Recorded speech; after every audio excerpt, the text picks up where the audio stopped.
La touche verte, l'été, c'est avec l'Observatoire de l'environnement.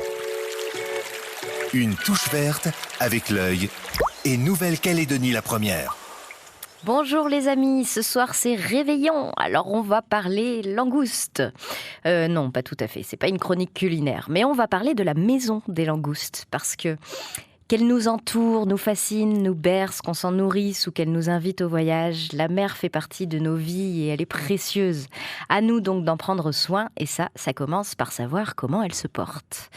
On sait que les récifs coralliens sont de véritables sentinelles du lagon calédonien. S'ils vont bien, l'état général du lagon suivra et inversement.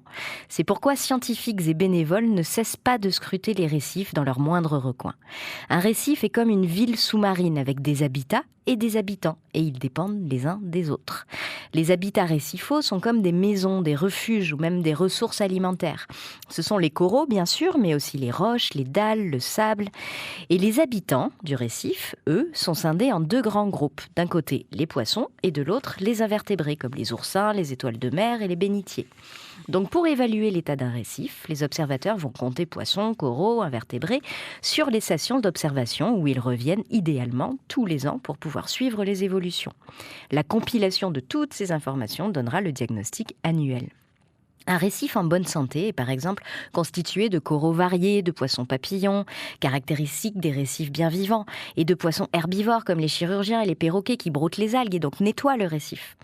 Un récif mal en point a des coraux qui vont être recouverts d'un tapis d'algues ou qui blanchissent, moins de poissons, trop peu d'oursins et de coquillages.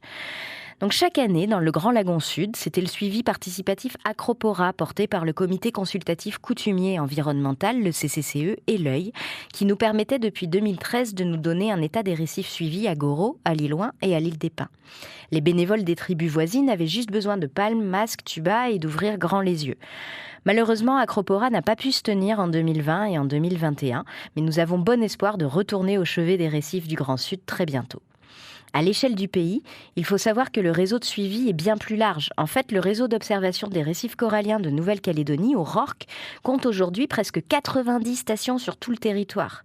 Et les 9 du Grand Sud, d'Acropora, en font partie. La saison de suivi 2021 est terminée, mais s'il y a des plongeuses ou des plongeurs en bouteille qui nous écoutent et à qui ça donne envie, on vous invite à contacter l'association Paladalik, P-A-L-A-D-A-L-I-K. Et pour voir en vidéo à quoi ressemblent ces plongées scientifiques, on vous donne rendez-vous sur www.oeil.nc. C'était la touche verte de l'été avec l'œil.